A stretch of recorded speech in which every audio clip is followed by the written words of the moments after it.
राधे राधे। त्रिनेत्र भाग्य में आप सभी का स्वागत है और मैं हूं आपके साथ आचार्य पुष्पेंद्र शास्त्री। आपके जीवन में किसी भी प्रकार की समस्या को साथ लेकर के चलना ही सबसे बड़ा कष्ट है। अगर कोई परेशानी हमारे जीवन में चल रही है, हमारे जीवन में बड़ी परेशानी उत्पन्न हो जाती है और उसका हम समाधान नहीं करा पाते, तो वो सबसे बड़ा कष्ट है। अर्थात हमें कर्म करना है। अब वो कर्म आप कैसे कर सकते हैं, उस कर्म में आप आगे कैसे बढ़ सकते हैं। देखिए, गोस्वामी तुलसीदास जी ने लिखा है रामायण में, कर्म प्रधान विश्व रचि राखा, को कर तरक बढ़ावहीं शाखा। अर्थात कर्म प्रधान है। कर्म जब तक नहीं करेंगे, कार्य में सफलता आपको नहीं मिलेगी। भाग्य के भरोसे बैठे रहने वालों को सिर्फ असफलता मिलती है, सफलता नहीं मिलती। उसके लिए उनको कर्म करना पड़ता है, कर्म में अग्रसर होना पड़ता है, तब वो जो भाग्य में लिखा है वो आपको प्राप्त हो सकता है। भाग्य से ज्यादा आपको नहीं मिलेगा, ये निश्चित है। कहते हैं भाग्य से ज्यादा और समय से पहले कुछ नहीं मिलता, लेकिन कर्म एक ऐसा हथियार है कि आप जब जब कर्म करोगे, आपके जीवन में जैसे ही कर्म का उत्थान होगा, आप अपने जीवन में आगे के कार्यों को सफल बना सकते हैं। क्योंकि कर्म जो है वो एक पूजा है और कर्म का जो माध्यम है वो सर्व गुण संपन्नता कहलाता है। अब आज जो हम बात करेंगे वो आज बात करेंगे आपके दैनिक चर्या पे लेकर के, और विशेष रूप से घर में बरकत को लेकर। ऊपरी पराई बाधा आपके घर में हो, किसी का किया हुआ आपके घर में हो, किसी ने बंधन आपके घर में किया हो, इन सब बातों पर आज चर्चा करेंगे। तो जुड़िए, आप जरूर जुड़िए। आपके टीवी स्क्रीन पर जो नंबर चल रहे हैं उन नंबरों पे आप कॉल कीजिए और कॉल करके जानिए कि आपके घर पर किसी ने कोई शक्ति का आक्रमण तो नहीं कराया, किसी तंत्र क्रिया को तो नहीं छुड़वाया, कोई मूठ चौकी तो आपके जीवन में नहीं है, या जो कार्य आपका है वो ऐसा क्यों है, पितृ आपके बंधे हुए हैं, खुले हुए हैं, पितृदोष है या नहीं है। तो आज इसी बात को आगे लेकर के बढ़ेंगे। तो ध्यान रखें, जब भी आप हमें कॉल करें तो टीवी का वॉल्यूम बिल्कुल बंद कर दें, और टीवी का वॉल्यूम बंद करने के बाद एक अच्छी जगह जाकर, जहां आपके नेटवर्क क्षेत्र पूरा आता हो, जहां मेरी आवाज आप तक आ सकती है और आपकी मेरे तक आ सकती है, आप वहां से मेरे लिए कॉल करें और फिर आप देखें कि आपकी कुंडली में कौन कौन से दोष हैं, आपके घर में कौन से दोष हैं। कुंडली से अलग हमारे जीवन में सिर्फ और सिर्फ अगर दोष लग सकता है तो ऊपरी पराई बाधा का लग सकता है, उसको भी कुंडली दर्शा देती है। अगर सूर्य और राहु, अगर सूर्य ग्रहण दोष लगन में बन जाता है तो मान लीजिए ऐसे व्यक्ति के गण कमजोर हो जाते हैं, और कमजोर गण होने के कारण ऊपरी पराई बाधा, ऐसी शक्तियां उनके शरीर पर आक्रमणित हो जाती हैं, और शरीर में फिर हम बोलते हैं कि उन पे प्रेत आ रहा है, उस पे भूत आ रहा है, उस पे जिंद आ रहा है, कि ये शक्तियां आ रही हैं। या आपका व्यापार बहुत अच्छा चल रहा है, कुछ समय बाद एक साथ डाउन हो गया, धीरे धीरे डाउन नहीं हुआ, एक साथ डाउन हो गया, और जब वो एक साथ डाउन हो गया तो आपको चिंता होनी है। स्वाभाविक है, जब इतना बड़ा कार्य आप कर रहे हैं और वो एक साथ अगर डाउन हो जाता है तो इसका कारण क्या है, क्यों डाउन हो गया। इसका मुख्य कारण यही है कि आपकी कुंडली में जो मादशा है, या आपकी कुंडली में जो अंतरदशा है, और जो मादशा और अंतरदशा का संबंध है, संयम है, उस संयम को हमने एक साइड में रख दिया, उसको हमने नहीं देखा। ना मादशा देखी, ना अंतरदशा देखी, ना प्रत्यंतर दशा देखी, और ना कुंडली पर विश्वास किया, ना ब्राह्मणों पर विश्वास किया। और जो कष्ट आपको मिला है, जो व्यापार आपका बद्दा हुआ है या खत्म होने की कगार पर है, तो उस जगह आपने क्या किया, उस जगह आपने सिर्फ और सिर्फ एक बात देखी कि हमारे भाग्य में था, ये हो गया। लेकिन फिर मैं यही कहता हूं कि भाग्य में कुछ नहीं है और भाग्य में सब कुछ है। कार्य करना है तो सिर्फ और सिर्फ कर्म पर विश्वास करना है, कर्म करना है, और कर्म करेंगे तो आपका जीवन सफल होगा। माता पिता की सेवा करें, सास ससुर की सेवा करें। मेरी माता बहन जिसने मुझे देखती हैं या मेरे से जुड़ी हुई हैं या जुड़ने के लिए अग्रसर हैं, जुड़ना चाहती हैं, उनसे मैं निवेदन करता हूं कि आप अपने घर में जो आपके सास ससुर हैं उनकी आप सेवा करें। आपके आधे कष्ट स्वतः ही खत्म हो जाएंगे, आपका जीवन एक साथ मजबूत हो जाएगा। लेकिन कर्म जो है आपको करना है, प्रेम जो है वो आपको बढ़ाना है, मधुरता जीवन में लानी है, और इस मधुरता को आपकी कुंडली आपका सहयोग करती है मधुरता बढ़ाने में और कटुता को दूर करने में, नकारात्मकता को दूर करने में, सकारात्मकता बढ़ाने में। ये आपकी कुंडली जो है वो आपको असर डालती है। और कुंडली का जो माध्यम है, जो आज हम बात आपको कर रहे हैं ऊपरी पराई बाधा को लेकर, तो देखिए सबसे पहले मैं आपको बताऊंगा कि आप कहीं रास्ते से निकलकर जा रहे हैं, चौराहे पर आपको कुछ दिखा पड़ा हुआ मिल गया, कोई नींबू है, मिठाई है, और भी कोई सामग्री, काली हो या कोई भी हो, टोना टोटका वाली सामग्री है, किसी के उतारे वाली सामग्री है, और वो रखी हुई है, और आपके मन में एक छोटा सा भ्रम है कि ये कुछ नहीं होता, और आप उसको छेड़ देते हैं। आपके मन में है कुछ नहीं होता, तो आपको कुछ होगा या नहीं होगा इसकी मैं गारंटी नहीं ले सकता, लेकिन आपके परिवार में उसी दिन से कुछ ना कुछ गड़बड़ होने लग जाएगी, और जिसका गण कमजोर होगा, चाहे वो आप हो या आपके घर में परिवार में कोई हो, माँ हो, बहन हो, पिता हो, भाई हो, कोई भी हो, उनके ऊपर वो चीज ऐसी आकर्षित हो जाएगी और आपके घर में विघ्न बाधाओं का अंबार लग जाएगा, और फिर आप कहेंगे ये सब क्या हो रहा है, और आप कहेंगे कि मेरे पे तो कुछ हुआ ही नहीं, किया तो मैंने था, टोटके को या उतारे को छेड़ा तो मैंने था, लेकिन मेरे ऊपर कुछ नहीं हुआ, और वो जो हुआ है मेरे घर में हुआ है। ऐसा क्यों हुआ?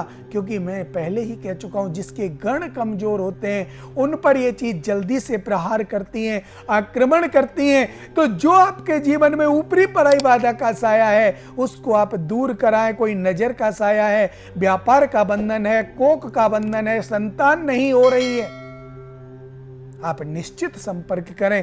3 महीने के समय में आपको निश्चित प्रेग्नेंट हो जाएंगी और संतान सुख आपको प्राप्त हो जाएगा, बशर्ते अगर डॉक्टर की कमी नहीं है तो।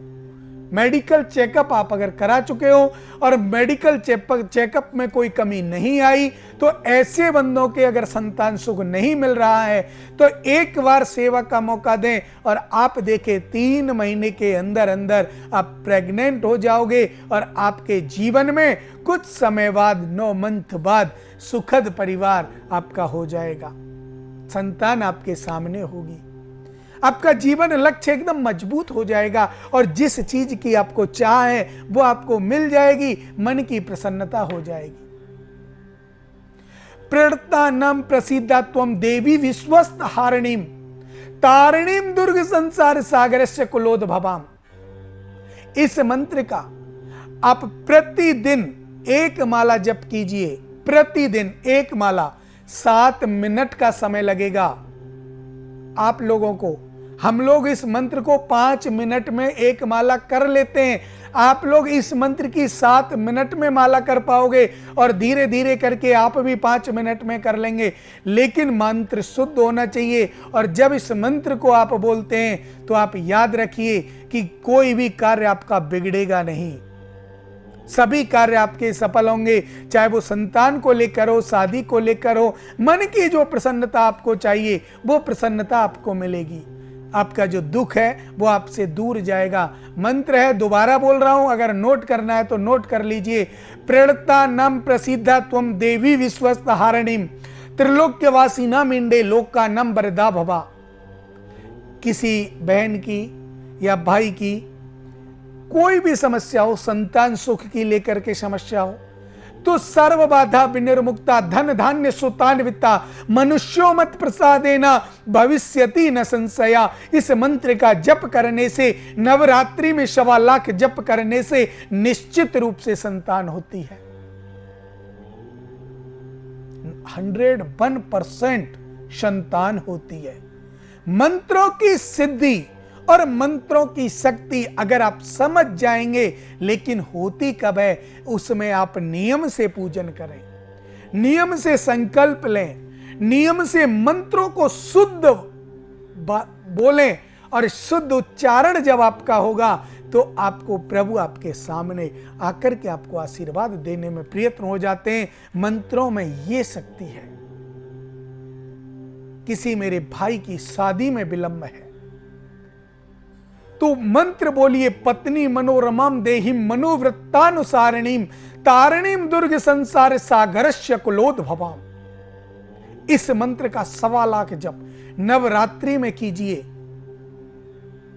निश्चित रूप से 1.25 महीने के अंदर अंदर विवाह जो रिश्ता है वो आपका पक्का हो जाएगा 101%। लेकिन मंत्र जो है वो शुद्ध होने चाहिए, बिल्कुल शुद्ध। पत्नी मनोरमाम देहिम मनोवृत्तानुसारिणीम तारिणीम दुर्ग संसार सागरस्य कुलोद्भवाम। जब तक हमारे मंत्र शुद्ध नहीं होंगे तब तक हमारा जीवन सफल नहीं होगा। कितनी भी पूजा कराइए, कितना भी अनुष्ठान कराइए, कितना भी पाठ कराइए, कितनी भी कोई कार्य आप कीजिए, कोई सफलता नहीं मिलेगी जब तक मंत्र शुद्ध नहीं है। और मंत्र शुद्ध कौन करता है? वैदिक ब्राह्मण जो होते हैं, जिन्होंने वेद को शुद्ध किया है, गुरुकुलों में जाकर के वेद को पढ़ा है, वो ब्राह्मण आपको मंत्र शुद्ध बोलेंगे, मंत्र का शुद्ध उच्चारण करेंगे और आपकी पूजा शुद्ध रूप से होगी। फिर आप देखिए आपके जीवन में मंगल ही मंगल होगा, कोई भी कष्ट जीवन में आ ही नहीं सकता। मंत्र शक्ति सबसे बड़ी शक्ति है और इसी मंत्र शक्ति से आपकी कुंडली में जो दोष लगे हुए हैं उनको हम लोग दूर करते हैं, लेकिन शुद्धता से करते हैं, नियम से करते हैं, संयम से करते हैं। और उसी हम आस करते हैं, आशा करते हैं कि आप लोगों के घर जो हम सामग्री भेजते हैं, जो सिद्ध सामग्री आपके घर जाती है, उसका भी आप लोग नियम से उपयोग करें। उसमें 3 नियम हैं। एक तो जिस समय आप पूजा कराते हैं और पूजा आपके घर पहुंच जाती है, उससे 7 दिन तक आप किसी सोवर या सूतक में ना जाएं, मरने गिरने पर ना जाएं। अगर बशर्ते आपका कोई निजी है, वहां जाना ही पड़ेगा, तो उस पूजा सामग्री को मंदिर में रख करके, घर का जो मंदिर है, घर का जो देवालय है, उसमें रख करके आप जाएं और वहां से आने के बाद स्नान आदि करके शुद्ध होकर के गंगा जल छिड़काव करके घर में, और तब आप उस सामग्री को खोलें।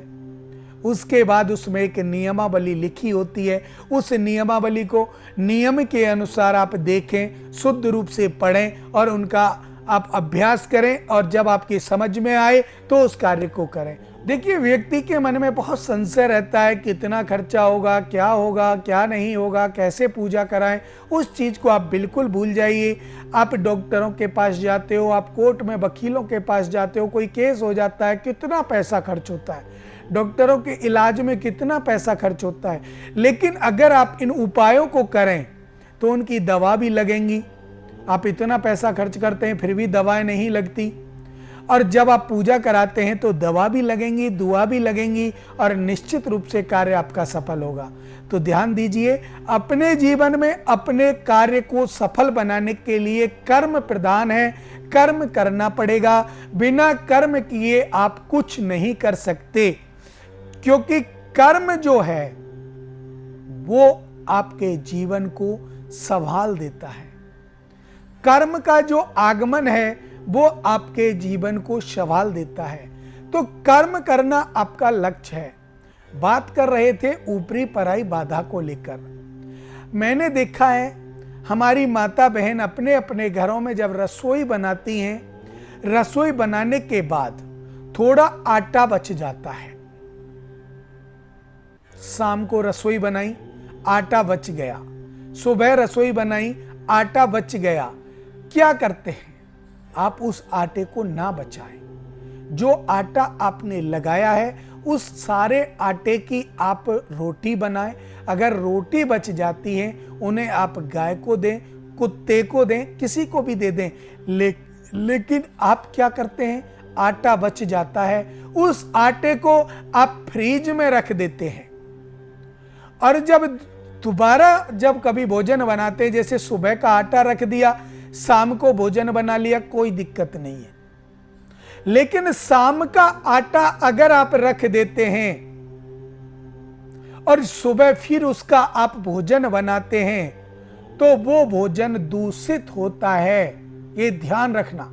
मेरी माता बहनों से करबद्ध निवेदन करता हूं कि आप शाम के समय उतना आटा लगाइए जितना आटा आपके घर में उपयोग होता है। और अगर आपको गलतीवश ज्यादा आटा लग चुका है और आटा आपका बचा हुआ है तो उसे आप फ्रिज में ना रखें, उसकी आप रोटी बनाएं और जो खाए वो खाएं, बच जाए तो उसे कुत्ते के लिए डाल दें, गाय के लिए दे दें, किसी गरीब को दे दें, जैसे आपकी इच्छा हो वैसे आप किसी को भोजन करा दें।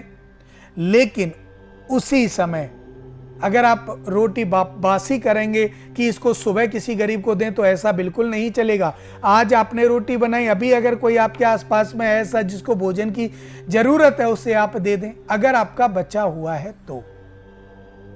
अब अपने आटे को आप रख देते हैं फ्रिज में शाम को, और रात्रि को जब हमारा 12 बजे के 3 बजे का समय होता है उस समय इस ब्रह्मांड में हमारी आत्माएं विरमण करती हैं और वो जो आटा आपने अपने फ्रिज में रखा है वो पिंड बन जाता है और उसे पितृ ग्रहण कर लेते हैं, भूत प्रेत ग्रहण कर लेते हैं, जिससे वो पितृ दोष बन जाता है और वो अशुद्ध आटा हो जाता है। और ऐसे आटे का भोजन करने वाला हमेशा बीमार रहता है या घर में ऊपरी पराई बाधा का आगमन होता है। राधे राधे।